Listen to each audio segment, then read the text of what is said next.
Hello, uh, welcome. In this session, we are going to talk about uh, file handling in QBasic.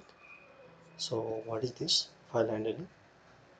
So, mostly when we go for input and output, and the computer stores data in the primary memory, but and that is temporary. So, if we want to make that data permanent for a longer time, then we have to change the pattern of program, and we have to use the concept of file handling. So file handling simply said that store the data and the whatever is there information in secondary storage devices. Uh, Transfer all the data from the primary memory to a file, and that file is stored inside the secondary store media. It's having some name, so that is called file, and this process is called file handling.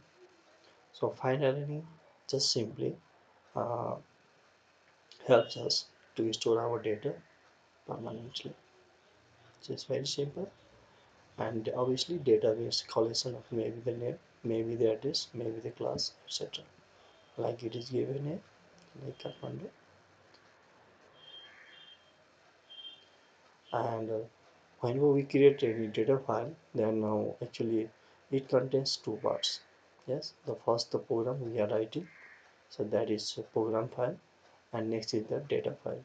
Means we have to make two files. Our program makes two files.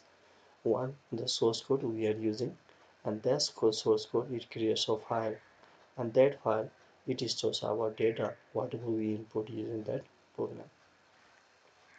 Mostly it uses data file handling. It is two types. We can store our data in two ways. The first is sequential and second is a random. Sequential means store the data in uh, an order, like first store the data for name, then for address, then class, section, roll number, then the data goes for leader, uh, this address, then class, and then the data or the record goes for the Lina Sharma, and so on. So this is called sequential. It is slow. Sequential means one after another, and it is a slow process. We are going to talk about that here. And just on the other hand, we have next, and that is random access file. Means we can store the data anywhere inside the file. We can read that, we can write that, we can update that. So it's very simple concept.